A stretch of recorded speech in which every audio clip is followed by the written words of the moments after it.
warahmatullahi wabarakatuh. Kita berjumpa kembali dalam ngopi Rabu malam, yang kali ini pertemuan ke-113, membincangkan cerpen saya yang berjudul Jalan Tinja. Dan cerpen ini pernah dimuat di Harian Pikiran Rakyat pada tanggal berapa ini? 23 ya? 23 Juli. Benar kan? 23 Juli 2005. 23 Juli 2005. Ini cerpen yang sudah remaja, sudah berusia 15 tahun. Kenapa saya angkat? Karena belum dibahas. Alasan sederhananya itu. Setiap diskusi atau obrolan kita, yang paling pokok adalah berkarya dan membahas karya itu agar bisa menjadi lebih baik lagi, termasuk karya yang sudah dimuat sekalipun gitu. Karena pasti saja pada rentang waktu tertentu akan mengalami perubahan rasa gitu. Termasuk misalnya ada beberapa kosakata yang mengalami pembaruan di Kamus Besar Bahasa Indonesia itu. Jadi kita perlu melakukan evaluasi kembali itu,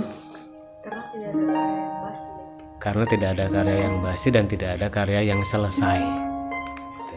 Akan selalu mengalami revisi, perbaikan dan seterusnya. Pertama itu, kemudian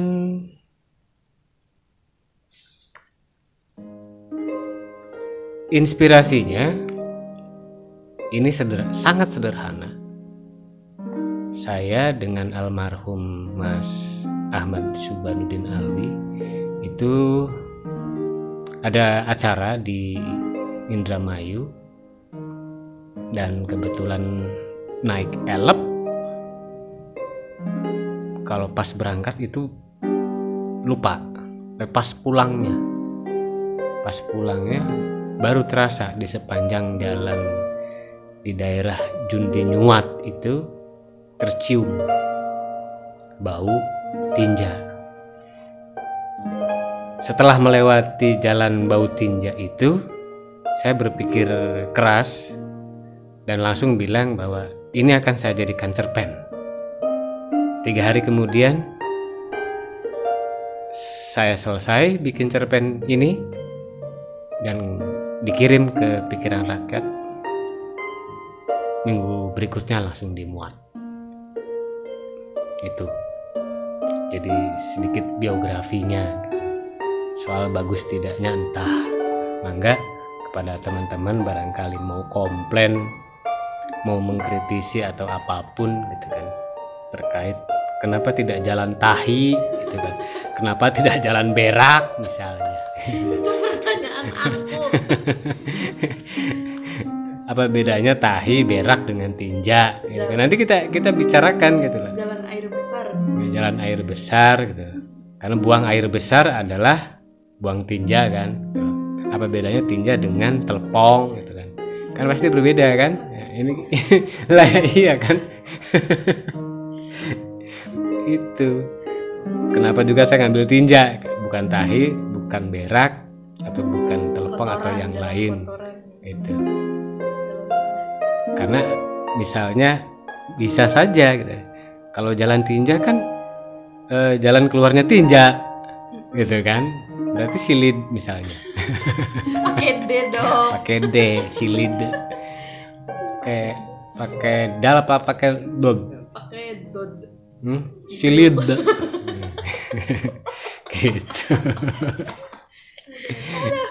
Oke. Barangkali is dulu. Nah, saya ngasih tahu sedikit deh. Ini edisi halaman Hasanah Pikiran Rakyat tanggal berapa? 23 Juli 2005 ini. Ini di samping saya itu puisi-puisinya Jengki, Wayan Jengki Sunarte. Ya kalau Bali Sunarte. Sunarte. Iyalah. Sunarte. Oke. Sunarte. Sorry Jeng, Berarti kalau saya salah menyebutkan. Wayan dong. Hah? Bukan Wayan. Bagian huruf terakhirnya saja. Gitu. Jalan tinju. Jalan tinju. Malaysia itu. Baik teman-teman, silakan kalau teman-teman sudah baca ya. Apa yang menarik dan tidak perlu dituliskan di sini silakan dikoreksi gitu kan. Saya sangat terbuka dengan kritik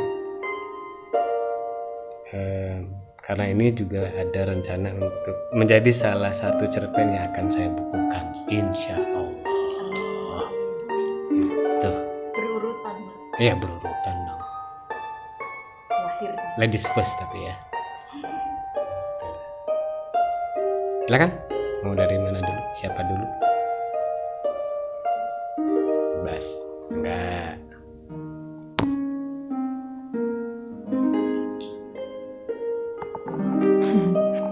Jalan tahi. Baik. Sepintas ini tuh agak lucu ya ketika dikatakan jalan tinja, tetapi isinya tidak selucu itu.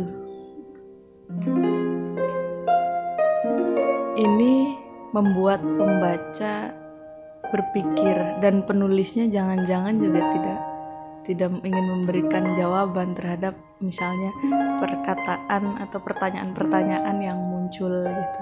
Terserah, tafsirkan aja sendiri gitu. Ini komedi satir. Komedi satir. Iya. Dari seonggok kotoran, dari Banyak sebenarnya. oh banyak ya. Sebanyak kurang lebih 1 kilometer kan banyak onggok gitu kan. Banyak onggok kotoran itu bisa menjadi inspirasi untuk menulis cerita pendek. Sebetulnya kejadian ini betapa penulisnya detail ya menurut saya.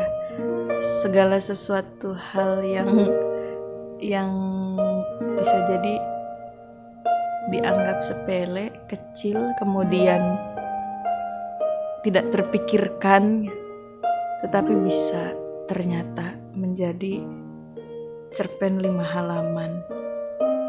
Dan full ini. Intensitas berceritanya runut. 5 halaman 1,5 spasi ya? 1,5 ya? Apa 1 ini? Kayaknya 1 deh. 125 spasi. Ini ya spasi yang tidak lazim. 125. Iya, spasi kalau nggak 1 ya 1,5. Ini 125. Baiklah. Gitu. Cerpen di korannya juga cukup panjang ya, memuat itunya sampai panjang. Saya pikir hanya, kan biasanya di koran tuh cuma ya 1/2 halaman, ini ternyata panjang full 1. Nah, awal-awal pembaca itu dibawa ke betul-betul tahi gitu loh, betul-betul kotoran gitu kan. Ya ini orang yang diteror oleh bau kotoran. Sampai saya juga bacanya kok tiba-tiba bau ya gitu, merasa bau gitu tuh, kok tiba-tiba bau gitu. Baru baca udah bau. Kok baca bau gitu.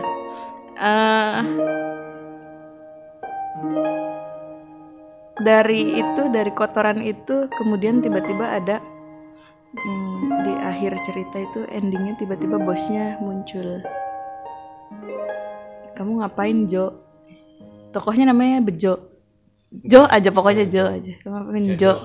Bisa Johan. Bisa Jontor. Iya. Bisa Joni. Bisa Jonas juga.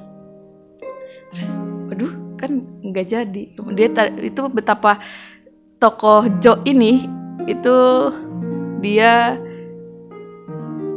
sibuk dengan pikirannya sendiri gitu kan. Dia kalau dicerita sih kayak cerewet gitu tuh, kayak cerewet.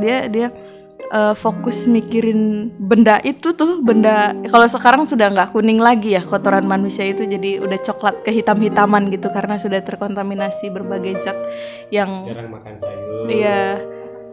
Keluarnya tidak setiap hari. Nah itu kemudian ya kusam. Harus skincare ya, beli skincare. Iya, kemudian sampai dia memikirkan betul gitu, dia terus diteror oleh itu. Ini ya sih betul komedi satir gitu. Orang tidak menyangka gitu. Ketika kemudian ya ini juga ada, kalau menurut saya sih ada kritik sosialnya juga sih ya. Urusan kotoran saja pemerintah gitu kan, itu nggak becus. Padahal Jo ini tokoh yang dia membayar pajaknya taat gitulah, pokoknya dia paham tentang hukum gitu di sininya gitu kan. Dia ngomel-ngomel sendiri, ini kan dalam pikirannya ya gitu, nggak diucapkan gitu kan, ngomel-ngomel gitu, mikirin terus gitu kan, betapa kok ngurusin perkara tinja saja nggak becus gitu, apalagi ngurusin manusia 250 juta 267 gitu kan. Padahal ya kita bayar pajak iya, kemudian belum lagi jalannya kan berlubang, bau kotoran, sangat tidak nyaman. Kondisi transportasi di wilayah itu. Kondisi jalan transportasinya juga kan yang umum biasanya kan nggak ini. Iya, payah gitu. Kopayu juga gitu. Ini ya elep ya kayak gitulah. Hampir setara dengan ya sudah rongsok gitu kan. Nah, sampai kemudian ini ya tidak ada jawaban gitu di akhir. Ini si bos, ini kan menimbulkan pertanyaan ya kalau untuk aku ya, untuk saya gitu. Ini bosnya yang buang kotoran atau gimana gitu. Tapi ketika pengen nyangka bosnya ya nggak juga, barangkali bukan gitu. Tapi kotoran ini kotoran ya emang ada betul kotoran itu gitu, kotoran manusia, ataukah itu konotasi dari apa gitu, misalnya dari sesuatu hal yang lain gitu. Karena dilihat dari quote malam ini gitu kan, dan kita hanyalah tinja yang berjalan, itu kan anu banget ya. Jangan-jangan emang saya isinya tinja semua ini. Ini saya ya kotor. Kalau nggak tinja ya apa sih, kita hanya kan biasanya kan kita hanya seonggok daging yang berjalan gitu kan, daging hidup gitu. Ini kita ini tinja, kita kemana-mana kita hanya pup gitu, kita hanya po hanya gitu kan, yang sering gitu, kamu iya ya gitu. Ini sih nyentil ya, bagi saya ini nyentil gitu. Nampak sih beli konon kan, tapi kalau cara-cara berceritanya sih saya memang ini intens sekali, seperti Budi Dharma yang diteror oleh, ya pokoknya dia terus cerita itu gitu kan, sampai jero gitu tuh. Pokoknya sampai tinja itu dipahami betul. Sampai tinja kayaknya diperes jadi apa gitu, tinjanya tuh gitu. Aduh, iya sih gitu. Ya itu sih menurut saya. Ya tadi kritiknya itu apa? Soal ini ya, paling mobil yang tadinya iya tiba-tiba di awal-awal itu kan naik angkutan umum, kemudian perpindahan kesininya kan mobil pribadi gitu, kayak kesannya kayak mobil pribadi gitu. Ya, karena tidak perlu ada jembatan, harusnya ke angkot, kemudian mobilnya beres dari bengkel. Barangkali kan ada bintang 2 gitu sebagai jeda. Ini kan ini kan nggak ada, ini kan nggak ada langsung jadi ngalir sampai selesai gitu sepanjang itu, nggak yang tidak berbeda waktu gitu kan, langsung begitu. Ya, tidak ada memberikan keterangan bahwa mobilnya sudah selesai dari bengkel. Dari gitu, gitu. Menjaga intensitas aja. Tapi iya sih. Udah itu dulu sementara. Ada masalah nggak dengan tidak adanya jeda? Kenapa tiba-tiba langsung naik mobil pribadi? Tidak sih, tidak.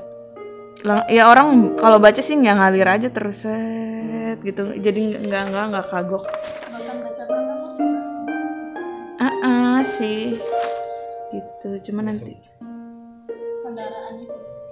dari umum ke pribadi tuh, dari umum ke pribadinya tuh.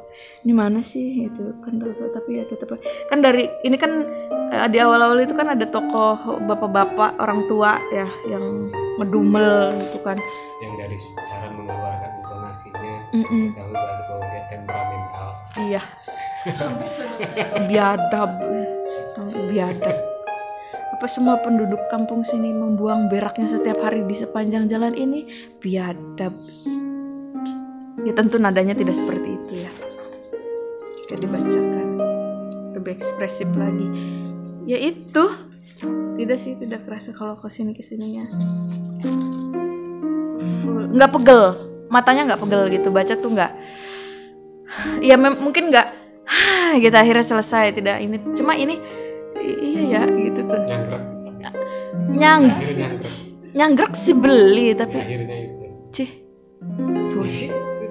nyanggrek ya, iya gitu kan, ini pada akhirnya tuh gitu, taye siapa gini gitu, ini beneran emang anak taye tah, iya gitu tuh, emang beneran gitu tah. Kan misalnya kalau ditanya, abang ini kisah asli gitu, fiksi, cerpen gitu kan, cerpen gitu. Iya, jadi ya itu di awal itu kan abang sudah memberikan prolog ya, bahwa terinspirasi dari sepanjang jalan yang membutai itu gitu, membutai ya gitu kan. Kemudian ya ini jadi seperti ya tiba-tiba muncul bosnya Jo itu gitu. Saya sih pikiran saya sih langsung bosnya beneran ngising tas ngapai konon kaning semak-semak, soalnya ngedek tai. Oh ngedek ya entah bosnya ngedek tai. Oh bosnya ngedek tai ya, ngedek tai sih kalian numpang ning ban sampai esuke, sampai besoknya lagi bau kan.